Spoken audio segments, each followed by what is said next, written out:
நீங்கள் பார்த்துக் கொண்டிருப்பது உங்கள் விஜய். ராஜசூய யாகம் நடைபெறுவதற்கு முன்னால் சிசுபாலனை ஸ்ரீ கிருஷ்ணர் வதம் செய்தார் என்று பார்த்தோம். அந்த சிசுபாலனுடைய உடம்பிலிருந்து புறப்பட்டு சென்ற ஒரு ஒளியானது கிருஷ்ணனுடைய பாதப்படிகளை சென்று சேர்ந்தது. இதை பார்த்தவர்களெல்லாம் அதிசயப்பட்டார்கள். கிருஷ்ண பகவானையும் பீஷ்மரையும் தர்மனையும் எவ்வளவு நிந்திக்க முடியுமோ அவ்வளவு நிந்தித்தவன் சிசுபாலன்.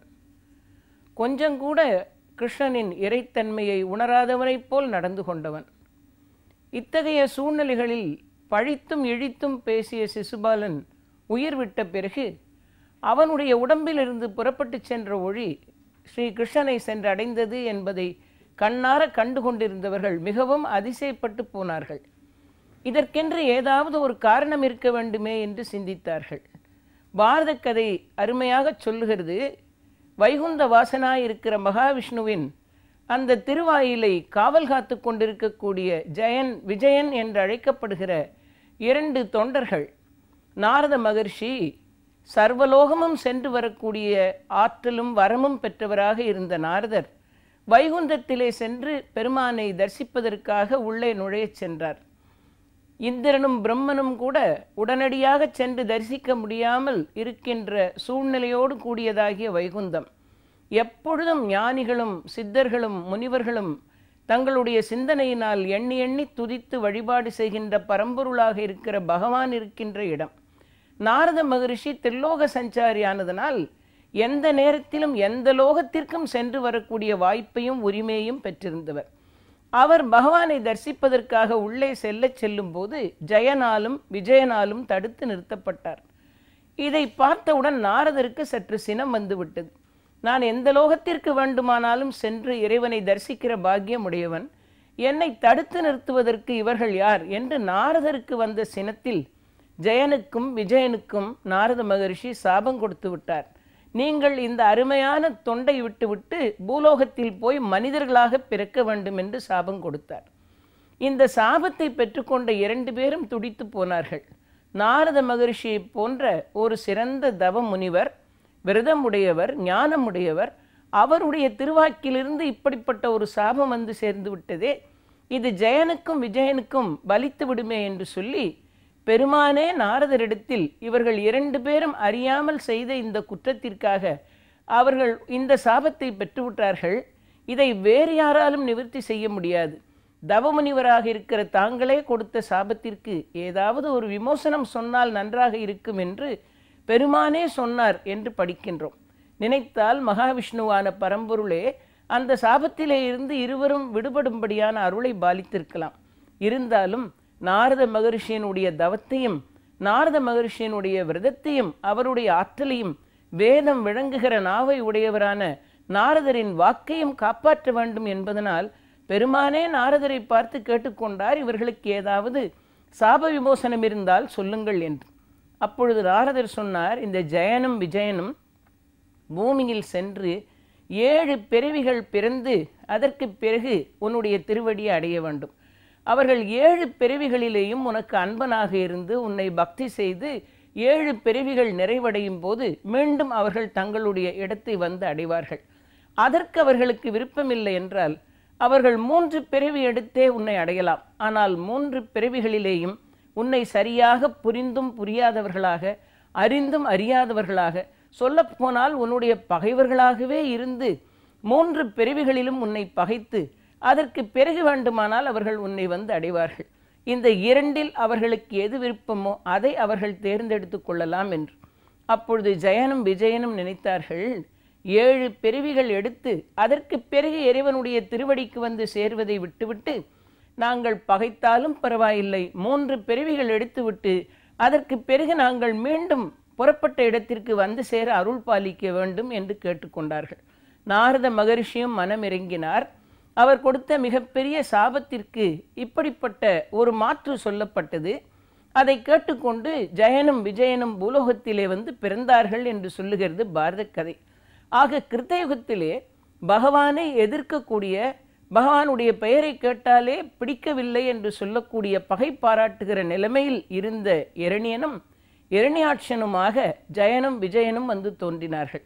அவர்களை அழிப்பதற்காகவே பகவான் அவதாரம் எடுத்து வந்து அவர்களை சம்ஹாரம் பண்ணி அதற்கு பிறகு கிருத்தயுகத்திலே அந்த பகையை ஒரு முடிவுக்கு கொண்டு வந்தார். அதற்கு பிறகு அவர்கள் திரேதா யுகத்திலே ராமனை பகைத்து கொண்ட ராவணனாகவும் கும்பகர்ணனாகவும் சோதரர்களாக பிறந்து வந்தார்கள். பிறகு ஸ்ரீ ராமச்சந்திரமூர்த்தி இலங்கைக்கு படையெடுத்து சென்று அங்கே அரசாட்சி செய்து கொண்டிருந்த ராவணனையும் அவனுக்கு உறுதுணையாயிருந்த அவனுடைய தம்பியான கும்பகர்ணனையும் அழித்தார் என்று ராமாவதாரத்திலே நாம் பார்க்கிறோம். அதற்கு பிறகு துவாபர யுகத்திலே கிருஷ்ண பகவானுடைய மாமனும் மைத்துனனுமாக கம்சனாகவும் சிசுபாலனாகவும் அந்த ஜெயனும் விஜயனுமே மீண்டும் பிறந்து வந்தார்கள் என்று. ஆகவே பரம்பொருளை 3 பிறவிகளிலும் பகைத்து அதற்கு பிறகு அவனாலேயே சம்ஹாரம் பண்ணப்பட்டு அவனுடைய திருவடி அடைய வேண்டும் என்கிற நியதி இருந்ததனால் சிசுபாலன் பகவானை இவ்வளவு தூரம் பழித்தும் இழித்தும் பேசியும் அவைகளையெல்லாம் பொறுத்து கொண்டு என்ன நோக்கத்திற்காக பூமிக்கு அவன் வந்திருக்கிறானோ அந்த நோக்கம் நிறைவேறுவதற்கு பகவான் உறுதுணை செய்திருக்கிறார் என்பதை நம்மால் புரிந்து கொள்ள முடிகிறது. இருந்தாலும் சிசுபாலன் பழித்து பேசிய அந்த பேச்சுக்களை எல்லாம் பார்க்கும்போது அவனை உடனடியாக கூட பகவான் நினைத்திருந்தால் அழித்திருக்கலாம். இத்தனையும் அவன் பேசி முடிக்கிற வரையிலேயும், ஏனென்றால் அவன் பகைத்துத்தான் உயிரை மாய்த்து கொள்ள வேண்டும் என்ற நியதியோடு வந்தவன் என்பதனால் அவன் பேசுகிற வரையிலேயும் காத்திருந்தார். அந்த இழி சொற்களை எல்லாம் அங்கு கூடியிருந்தவர்களெல்லாம் கேட்கும்படியாக ஆயிற்று. முதல் மரியாதை கிருஷ்ணனுக்கு என்று சொன்னவுடன் சிசுபாலனைப் போல் கொதித்தெழுந்தவர்கள் யாரும் இருந்திருக்க மாட்டார்கள். அந்த ராஜசூய யாகத்திற்கு வந்திருந்த மன்னர்கள் பலரும் பார்த்தார்கள், இப்படிப்பட்ட ஒரு கோரமான சூழ்நிலை இங்கு உருவாகி இருக்கிறது என்று சிலர் வருத்தப்பட்டார்கள். இன்னும் சிலர் சிசுபாலனுக்கு உறுதுணையாக இருந்தால் அவன் மூலமாக அவனிடத்திலிருந்து சில சலுகைகளை பெறலாம் என்று அவனுக்கு ஆதரவாகவும் சில பேர் அங்கு இருந்து கொண்டிருந்தார்கள். சொல்லப்போனால் ஒரு குழப்பமான சூழ்நிலையே அங்கு உருவாகி இருந்தது. பல பேருக்கு மத்தியில் சிசுபாலன் கேட்டால், முதல் மரியாதை கண்ணனுக்கு செய்வது என்று பீஷ்மர் எப்படி முடிவு செய்யலாம் என்று. பீஷ்மரே முடிவு செய்தாலும் அதை தருமன் எப்படி ஏற்றுக்கொள்ளலாம்? தருமனை ஏற்றுக்கொண்டாலும் முதல் மரியாதையை பெறப்போகிறவனாக இருக்கிற கிருஷ்ணன் அதை ஏற்றுக்கொண்டது எப்படி என்றெல்லாம் மாற்றி மாற்றி கேள்விகளை கேட்டு அவமரியாதை செய்தான் சிசுபாலன்.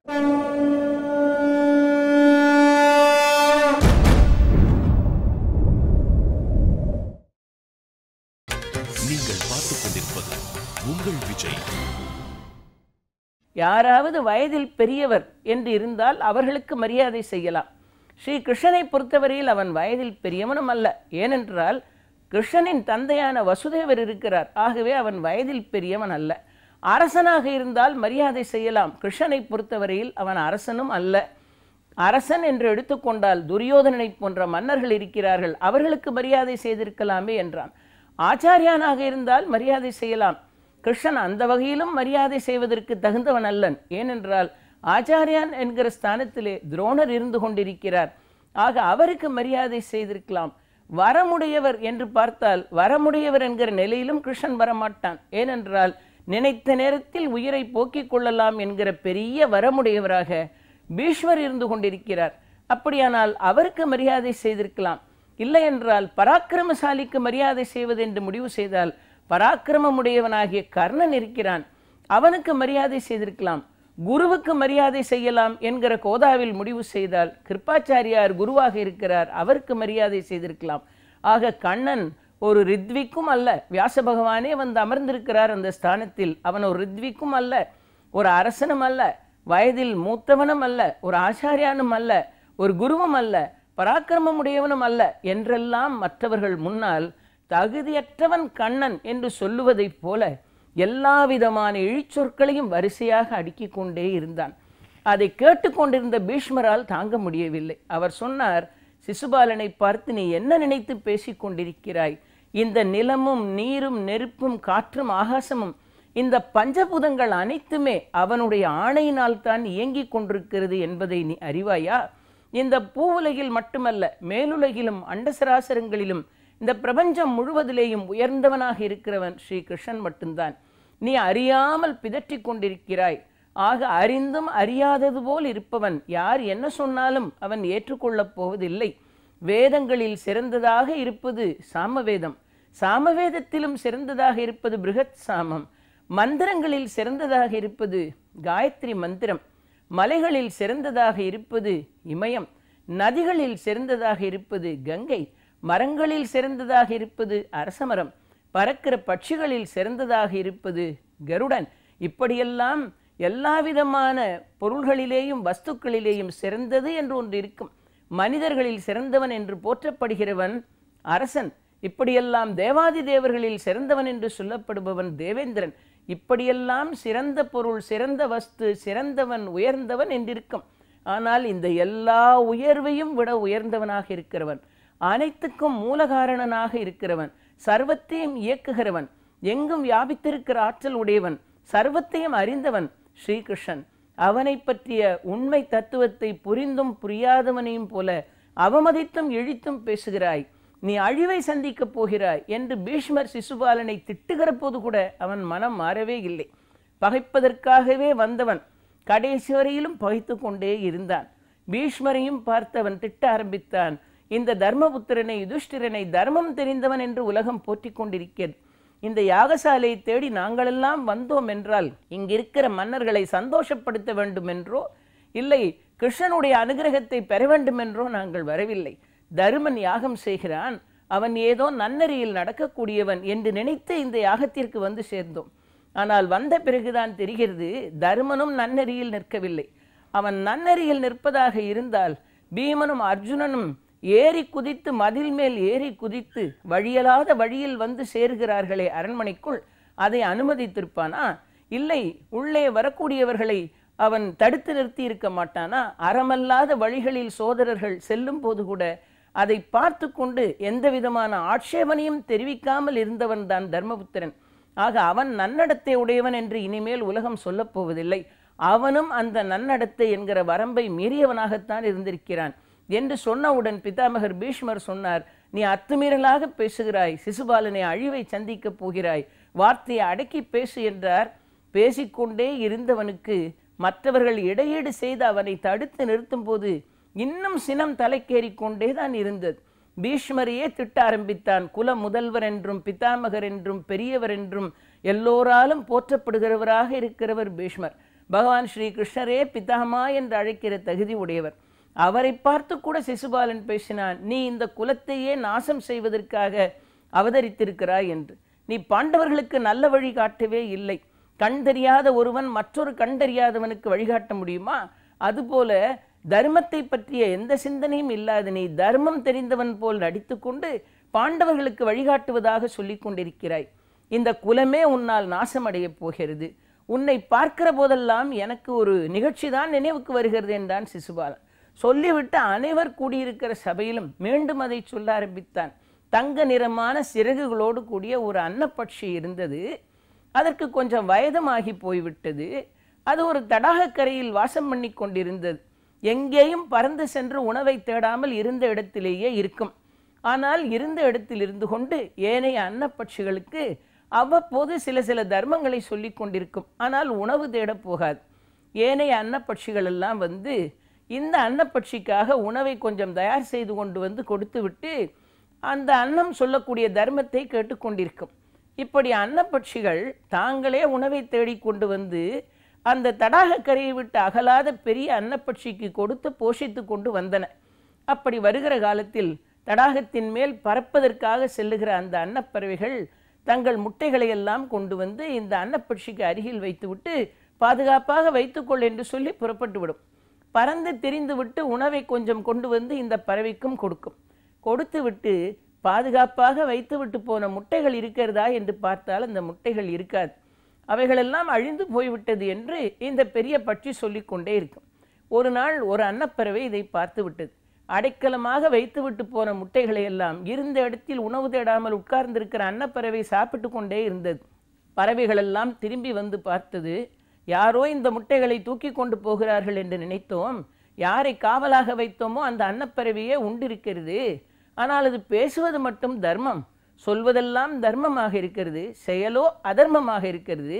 இந்த பறவையை இனிமேல் வாழவிடக்கூடாது என்று சொல்லி எல்லா பட்சிகளும் ஒன்றாக சேர்ந்து அந்த அன்னப்பறவையை அடித்து துவம்சம் பண்ணி அதை கொன்றுவிட்டது என்று இந்த கதையை எல்லோரும் இருக்கிற இடத்தில் சிசுபாலன் சொல்லிவிட்டு அவன் சொன்னான், பீஷ்மரே, உனக்கும் இந்த அன்னப்பட்சிக்கும் எந்த வேறுபாடும் இல்லை. நீயும் ஏதோ ஒரு பிரதிபலன் கருத்தித்தான் தர்மத்தை சொல்லிக் கொண்டிருக்கிறாய். பீஷ்மன் தர்மம் தெரிந்தவன், கங்கையின் புத்திரன், அறமுணர்ந்தவன் என்று உலகம் சொல்ல வேண்டும் என்று நீ நினைக்கிறாயே தவிர அதர்ம வழியில் தான் பாண்டவர்கள் எல்லாம் சென்று கொண்டிருக்கிறார்கள். அவர்களுக்கெல்லாம் நீ வழிகாட்டுபவனைப் போலத்தான் இருந்து கொண்டிருக்கிறாய். ஆக தர்மம் செய்வதும் சரியல்ல, நீ செய்து கொண்டிருப்பதும் சரியல்ல. எப்படி அன்னப்பறவை இருந்த இடத்திலிருந்து தீமையை செய்து கொண்டு தர்மம் பேசிக் கொண்டிருந்ததோ அதுபோல நீயும் மௌனமாக தீமையை கட்டவிழ்த்து விட்டு கொண்டு தர்மம் பேசிக் கொண்டிருக்கிறாய் என்று பீஷ்மரை திட்டினான் சிசுபாலன்.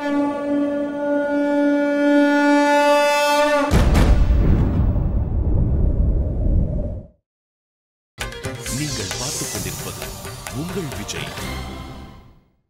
இத்தனை அவமரியாதைகளையும், தர்மனை அவமரியாதை செய்ததையும், பீஷ்மரை அவமரியாதை செய்ததையும், இவைகளுக்கெல்லாம் மேலாக அவதார புருஷனாக இருக்கிற ஸ்ரீ கிருஷ்ணனை எல்லோர் முன்னாலும் அவன் அவமரியாதை செய்ததையும் அனைத்தையும் எல்லோரும் பொறுத்து கொண்டிருந்தார்கள் என்றால் அவன் நல்லவர்களையெல்லாம் பகைத்து கொண்டுதான் வீழ்ச்சி அடைய வேண்டும் என்கிற நிலை இருந்ததனால் சிசுபாலன் பேசுகிற வரைக்கும் பேசிக்கொண்டே இருந்தான். அந்த சபையில் பெரிய ஆரவாரம் எழுந்து கொண்டிருந்தது. அதற்கு பிறகுதான் பகவான் முடிவு செய்தார், இவனை சக்கரப்படையால் இவனுடைய சிரத்தை தள்ளுவதுதான் முறை என்று சொல்லி பகவானின் தேரோட்டியாக இருந்த தாருகனும் சொன்னான், ஸ்ரீகிருஷ்ணா இவனை அழித்து விடு என்று. அதுவரையிலும் சிசுபாலன் பேசிக்கொண்டே இருந்தான் என்றால் அவன் இந்த திரேதா யுகத்திலே ராவணனாகவும் கும்பகர்ணனாகவும் இருந்தவன், கிருத்தயுகத்திலே இரணியனாகவும் இரணியாட்சனாகவும் இருந்தவர்கள் இந்த துவாபர யுகத்தில் கம்சனாகவும் சிசுபாலனாகவும் வந்திருக்கிறார்கள். கம்சனை ஸ்ரீ கிருஷ்ணர் தான் அழித்தார். இந்த சிசுபாலனையும் அவர்தான் அழிக்க வேண்டும் என்கிற நியதி இருந்ததனால் இத்தனை அவதூறுகளையும் பேசி அவன் இழித்தும் பழித்தும் பேசிய பிறகுதான் சக்கராயுதம் புறப்பட்டு போய் சிசுபாலனுடைய சிரத்தை கொய்தது என்று பாரத கதை சொல்லுகிறது. என்றால் பகவானை தூஷிக்கிறவன் கண்டிப்பாக அழிவை சந்திப்பான். அகம்பாவமும் ஆணவமும் அழிவில்தான் போய் முடியும் என்பதை சிசுபாலனின் முடிவின் மூலமாக அங்கு இருந்தவர்களெல்லாம் தெரிந்து கொண்டார்கள். பல பேர் சிசுபாலனுடைய பராக்கிரமத்தை நினைத்து பயந்து கொண்டிருந்தவர்கள் எல்லாம் ஏதோ அச்சத்திலிருந்து விடுபட்டவர்களைப் போல் ஆனந்தம் அடைந்தார்கள். ஆனால் சிசுபாலனுக்கு வேண்டிய மன்னர்கள் அது எப்படி அவனுடைய தலையை கொய்யலாம், அவனை வதம் செய்யலாம் என்று இன்னும் சில பேர் எதிர்மறையாக ஆரவாரம் செய்து கொண்டிருந்தார்கள். இவைகளெல்லாம் நடைபெற்று கொண்டிருந்த அந்த இடத்தில் ஒரு குழப்பம் நிலவிக்கொண்டே இருந்தது. சிசுபாலனுக்கு வேண்டிய கடமைகளை எல்லாம் செய்வதற்குரிய ஏற்பாடுகளை அவன் புத்திரன் மூலமாக செய்து முடித்தார்கள். ஆக இந்த யாகம் தொடங்குவதற்கு முன்னால் பீமனால் ஜராசந்தன் வதம் செய்யப்பட்டான். நரமேத யாகம் செய்து கொண்டிருந்த ஜராசந்தனை வதம் செய்து அரசர்களையெல்லாம் விடுவித்து அவர்களெல்லாம் இந்த ராஜசூய யாகத்தில் கலந்து கொள்ளும்படியான ஏற்பாடு செய்யப்பட்டது. ஆக ஜராசந்தன் வதம் செய்யப்பட்டதன் காரணத்தினால் அரசர்களெல்லாம் விடுவிக்கப்பட்டார்கள். அவர்களெல்லாம் ராஜசூய யாகத்திற்கு தேவையான உதவிகளை செய்வதற்காக குழுமினார்கள் என்று பார்க்கிறோம். ஜராசந்தனுக்கு பிறகு சிசுபாலனுடைய வதமும் நடந்து முடிந்தது.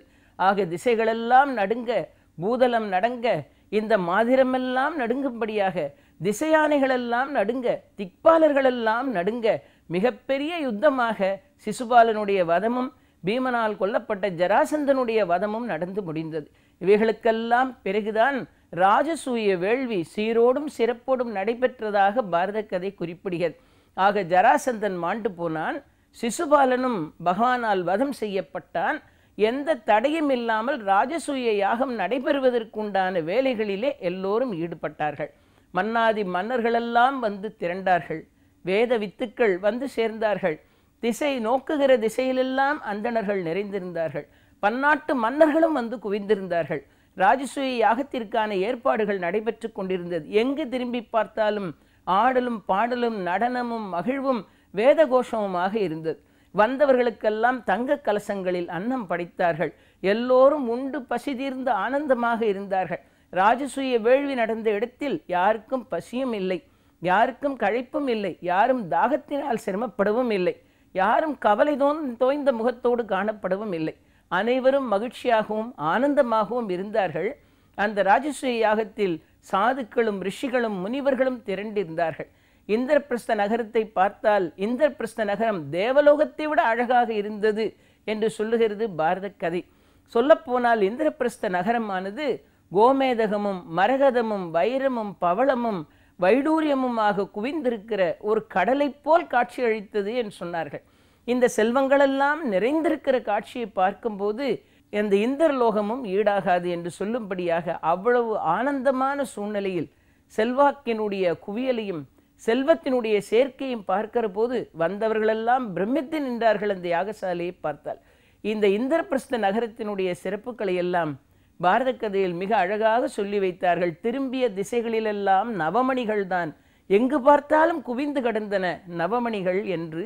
மன்னர்களும் கந்தர்வர்களும் வித்யாதரர்களும் கூட சூழ்ந்திருக்கக்கூடிய அந்த அபூர்வமான நிலையை அந்த ராஜசூய யாகத்திற்கு வந்தவர்களெல்லாம் பார்த்து மகிழ்ந்தார்கள். தோரணங்கள், பூரண கும்பங்கள், வாழை கமுகினால் செய்யப்பட்ட அலங்காரங்கள், வானுயர எழுந்து நின்ற மண்டபங்கள், வெள்ளை வெளையர் என்று காட்சியளித்த அபூர்வமான தூண்கள், எங்கு பார்த்தாலும் அழகிய வேலைப்பாடுகள், விழாக்கோலம் பூண்டிருந்தது அந்த அருமையான இந்திரபிரஸ்த நகரம். அந்த நகரத்திலே எங்கு பார்த்தாலும் ஓசையும் ஒலியுமாக இருந்தது.